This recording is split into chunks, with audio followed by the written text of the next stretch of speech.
ನಮಸ್ಕಾರ. ಎನ್ಆರ್ ಪುರ ಸುದ್ದಿ ಸಮಾಚಾರಕ್ಕೆ ಸ್ವಾಗತ. ಇಂದು ಶುಕ್ರವಾರ. ನಾನು ಮಧುರಾ ಮಂಜುನಾಥ್. ಸುದ್ದಿಗಳ ವಿವರ. ಮುಖ್ಯಮಂತ್ರಿ ಸಿದ್ದರಾಮಯ್ಯ ಅವರು ಏಪ್ರಿಲ್ 12ರಂದು ತಾಲೂಕಿಗೆ ಆಗಮಿಸಿ ಏಪ್ರಿಲ್ 13ರಂದು ವಿವಿಧ ಕಾರ್ಯಕ್ರಮಗಳಲ್ಲಿ ಭಾಗಿಯಾಗುವ ಸಂದರ್ಭದಲ್ಲಿ ತಾಲೂಕಿನ ಜ್ವಲಂತ ಸಮಸ್ಯೆಗಳ ಬಗ್ಗೆ ಗಮನ ಸೆಳೆಯಬೇಕು ಎಂದು ಶೃಂಗೇರಿ ಕ್ಷೇತ್ರ ರೈತ ಒಕ್ಕೂಟದ ಪ್ರಧಾನ ಕಾರ್ಯದರ್ಶಿ ಹಂಚಿನಮನೆ ರಾಘವೇಂದ್ರ ಆಗ್ರಹಿಸಿದರು. ಅವರು ಗುರುವಾರ ಶೃಂಗೇರಿ ಕ್ಷೇತ್ರ ರೈತ ಒಕ್ಕೂಟದಿಂದ ನಡೆದ ಸುದ್ದಿಗೋಷ್ಠಿಯಲ್ಲಿ ಮಾತನಾಡಿದರು. 2017ರಲ್ಲಿ ಮುಖ್ಯಮಂತ್ರಿ ಸಿದ್ದರಾಮಯ್ಯ ಅವರು ತಾಲೂಕಿಗೆ ಆಗಮಿಸಿ ಕಡಹಿನಬೈಲು ಗ್ರಾಮ ಪಂಚಾಯಿತಿಯ ಬಕ್ರಿಹಳ್ಳ ಏತ ನೀರಾವರಿ ಯೋಜನೆಯನ್ನು ಉದ್ಘಾಟಿಸಿದ್ದಾರೆ. 3 ವರ್ಷಗಳ ಕಾಲ ಸಂಬಂಧಪಟ್ಟ ಗುತ್ತಿಗೆದಾರರೇ ನಿರ್ವಹಣೆ ಮಾಡಿದ್ದರು. ನಂತರದ ವರ್ಷಗಳಲ್ಲಿ ಈ ಯೋಜನೆಯ ಪೈಪ್ಲೈನ್, ಕೆರೆ ಹೂಳೆತ್ತುವುದು ಸೇರಿದಂತೆ ಸಮರ್ಪಕವಾಗಿ ನಿರ್ವಹಣೆ ಮಾಡಲು ಅನುದಾನದ ಕೊರತೆ ಎದುರಾಗಿದೆ.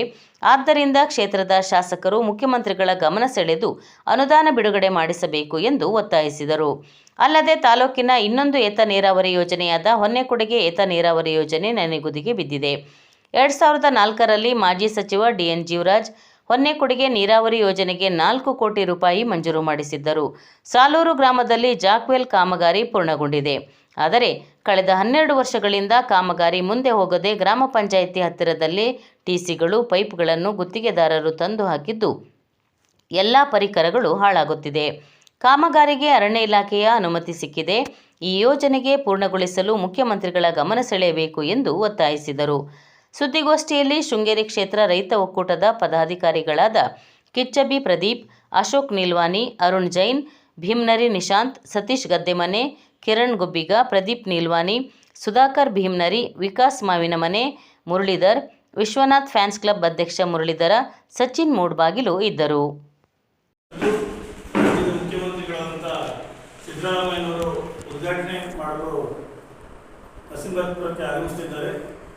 ಈ ಸೇತುವೆ ಕಾಮಗಾರಿ ಮಂಜೂರಿ ಮಾಡಿಸುವಲ್ಲಿ ಪ್ರಮುಖ ಪಾತ್ರ ವಹಿಸಿದ ಎಂ ಶ್ರೀನಿವಾಸ್ ಅವರಿಗೂ ಹಾಗೂ ಕಾಮಗಾರಿ ಬೇಗ ಪೂರ್ಣಗೊಂಡ ಹಾಗೂ 2017ರಿಂದ ಇಲ್ಲಿಯವರೆಗೂ ಬಂದಂಥ ಎಲ್ಲ ಜನಪ್ರತಿನಿಧಿಗಳಿಗೂ ಮೊದಲ ಬಾರಿ ನಾನು ತುಂಬ ಹೃದಯ ಧನ್ಯವಾದಗಳನ್ನು ಅರ್ಪಿಸ್ತಾ ಮುಖ್ಯಮಂತ್ರಿಗಳಿಗೆ, ನಮ್ಮ ಕ್ಷೇತ್ರಕ್ಕೆ ಹಾಗೂ ನಮ್ಮ ತಾಲೂಕಿಗೆ. ನರಸಿಂಹರಾಜಪುರ ಪಟ್ಟಣದ ತಾಲೂಕು ಒಕ್ಕಲಿಗರ ಸಂಘದ ವತಿಯಿಂದ ನಡೆಯುತ್ತಿರುವ ಎಂಕೆಸಿಪಿಎಂ ಪದವಿ ಪೂರ್ವ ಕಾಲೇಜಿಗೆ 100% ಫಲಿತಾಂಶ ಬಂದಿದೆ ಎಂದು ಕಾಲೇಜಿನ ಪ್ರಾಂಶುಪಾಲೆ ಪದ್ಮಾ ರಮೇಶ್ ತಿಳಿಸಿದ್ದಾರೆ. ವಿಜ್ಞಾನ ವಿಭಾಗದಲ್ಲಿ ಒಟ್ಟು 62 ವಿದ್ಯಾರ್ಥಿಗಳು ಪರೀಕ್ಷೆಗೆ ಹಾಜರಾಗಿದ್ದು, ಅತ್ಯುತ್ತಮ ಶ್ರೇಣಿಯಲ್ಲಿ 35 ವಿದ್ಯಾರ್ಥಿಗಳು, ಪ್ರಥಮ ಶ್ರೇಣಿಯಲ್ಲಿ 27 ವಿದ್ಯಾರ್ಥಿಗಳು ತೇರ್ಗಡೆಯಾಗಿರುತ್ತಾರೆ ಹಾಗೂ ವಾಣಿಜ್ಯ ವಿಭಾಗದಲ್ಲಿ ಒಟ್ಟು 54 ವಿದ್ಯಾರ್ಥಿಗಳು ಹಾಜರಾಗಿದ್ದು, ಅತ್ಯುತ್ತಮ ಶ್ರೇಣಿಯಲ್ಲಿ 33 ವಿದ್ಯಾರ್ಥಿಗಳು, ಪ್ರಥಮ ಶ್ರೇಣಿಯಲ್ಲಿ 21 ವಿದ್ಯಾರ್ಥಿಗಳು ತೇರ್ಗಡೆಯಾಗಿರುತ್ತಾರೆ. ವಿಜ್ಞಾನ ವಿಭಾಗದಲ್ಲಿ ಕುಮಾರಿ ದೀಕ್ಷಾ ಸಿಬಿ 600ಕ್ಕೆ 588 ಅಂಕಗಳನ್ನು ಪಡೆದು ತಾಲೂಕಿಗೆ ಪ್ರಥಮ ಸ್ಥಾನ ಹಾಗೂ ವಾಣಿಜ್ಯ ವಿಭಾಗದಲ್ಲಿ ಕುಮಾರಿ ಅಕ್ಷತಾ ಸೇನ್ 600ಕ್ಕೆ 590 ಅಂಕಗಳನ್ನು ಪಡೆದು ತಾಲೂಕಿಗೆ ದ್ವಿತೀಯ ಸ್ಥಾನ ಗಳಿಸಿರುತ್ತಾರೆ. ಅತ್ಯುತ್ತಮ ಫಲಿತಾಂಶ ನೀಡಿದ ಎಲ್ಲ ವಿದ್ಯಾರ್ಥಿಗಳಿಗೂ ಹಾಗೂ ಫಲಿತಾಂಶಕ್ಕಾಗಿ ಶ್ರಮಿಸಿದ ಎಲ್ಲ ಉಪನ್ಯಾಸಕರನ್ನು ಕಾಲೇಜು ಆಡಳಿತ ಮಂಡಳಿ ಹಾಗೂ ಪ್ರಾಂಶುಪಾಲರು ಅಭಿನಂದಿಸಿರುತ್ತಾರೆ. ಗುಬ್ಬಿಗ ಸರ್ಕಾರಿ ಹಿರಿಯ ಪ್ರಾಥಮಿಕ ಶಾಲೆಗೆ 2025-26ನೇ ಸಾಲಿನ ಬೆಸ್ಟ್ ಎಸ್ಡಿಎಂಸಿ ಪ್ರಶಸ್ತಿ ನೀಡಲಾಗಿದೆ ಎಂದು ಶಾಲಾ ಶಿಕ್ಷಣ ಇಲಾಖೆಯ ಜಿಲ್ಲಾ ಉಪನಿರ್ದೇಶಕ ತಿಮ್ಮರಾಜು ತಿಳಿಸಿದರು. ಅವರು ಬುಧವಾರ ಗುಬ್ಬಿಗ ಸರ್ಕಾರಿ ಹಿರಿಯ ಪ್ರಾಥಮಿಕ ಶಾಲೆಯಲ್ಲಿ ಸ್ಮಾರ್ಟ್ ಕ್ಲಾಸ್ ಟಿವಿ ಹಾಗೂ ಇತರ ಉಪಕರಣಗಳನ್ನು ಲೋಕಾರ್ಪಣೆಗೊಳಿಸಿ ಮಾತನಾಡಿದರು. ಗುಬ್ಬಿಗ ಶಾಲೆಯ 2024-25ನೇ ಸಾಲಿನ ಸಾಧನೆ ಆಧರಿಸಿ ಪ್ರಶಸ್ತಿ ಪತ್ರ ಹಾಗೂ 75,000 ರೂಪಾಯಿ ಅನುದಾನ ನೀಡಲಾಗಿದ್ದು, ಇದರಲ್ಲಿ ಶಾಲೆಯವರು smart class TV, speaker with mic, ಶಿಕ್ಷಕರಿಗೆ ಗಾಡ್ರೇಜ್ ಬೀರು ಹಾಗೂ ಶಾಲೆಗೆ ವೈಫೈ ಅಳವಡಿಸಿದ್ದಾರೆ. ಇದನ್ನು ಇಂದು ಅನಾವರಣಗೊಳಿಸಿದ್ದೇವೆ ಎಂದರು.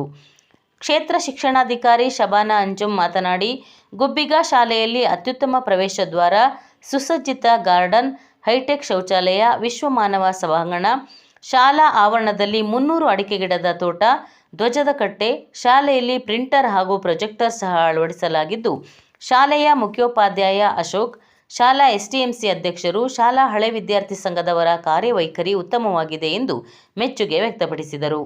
ಇದೇ ಸಂದರ್ಭದಲ್ಲಿ ವರ್ಗಾವಣೆಗೊಂಡ ದೈಹಿಕ ಶಿಕ್ಷಣ ಶಿಕ್ಷಕ ರವೀಶ್, ಶಾಲೆಗೆ ನಿಯೋಜನೆಗೊಂಡಿದ್ದ ಶಿಕ್ಷಕ ನಯಾಜ್ ಅವರನ್ನು ಸನ್ಮಾನಿಸಿ ಬೀಳ್ಕೊಡಲಾಯಿತು.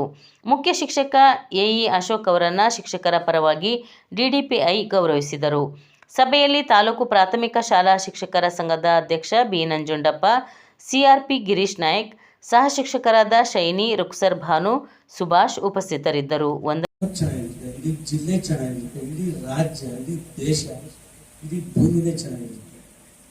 ಯಾಕೆ ಹಿಂಗಿರ್ಲಿಕ್ಕೆ ಸಾಧ್ಯ ಇಲ್ಲ ಅನ್ನೋದು ಒಂದು ಪ್ರಶ್ನೆ. ಅವಾಗ ನನಗೆ ಇಂಥ ಶಾಲೆಗಳು ನೋಡಿದಾಗ ಮಿಕ್ಕಿದವ್ರಿಗೆ ಎಲ್ಲಿ ಡಿಮಾರಲೈಸ್ ಆದರು, ಯಾಕೆ ಸರಿಯಾಗಿ ಕೆಲಸ ಮಾಡಲ್ಲ, ಯಾಕೆ ಇದೇ ರೀತಿ ಮೋಟಿವೇಶನ್ ಅನ್ನ ಮಾಡಿ ಶಾಲೆಗಳಲ್ಲಿ ಬದಲಾವಣೆ ತರಲಿಕ್ಕಾಗಲ್ಲ ಅನ್ನೋದನ್ನ ಪ್ರಶ್ನೆ ಮಾಡ್ಕೊಂಡು ಹೋದ್ರೆ ಏನೋ ಒಂದ್ ಕಡೆ ಕಮಿಟ್ಮೆಂಟು, ಆಸಕ್ತಿ ಕೂಡ ವರ್ಕ್ ಆಗುತ್ತೆ. ಈ ನಿಟ್ಟಿನಲ್ಲಿ ಇವರು ಐ ಥಿಂಕ್ ಕಮಿಟ್ಮೆಂಟ್ ಅನ್ನ ಮೆಚ್ಕೋಬಹುದು.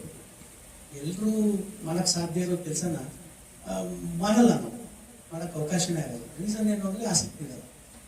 ಐ ಥಿಂಕ್ ಒಂದು ಸಣ್ಣ ಶಾಲೆ ಆದರೂ ಅದ್ಭುತವಾಗಿ ಸೌಲಭ್ಯಗಳನ್ನ ಸೃಷ್ಟಿ ಮಾಡ್ಕೊಂಡು ಒಳಗಡೆ ಬಂದ್ರೆ ಖುಷಿ ಆಗುತ್ತೆ.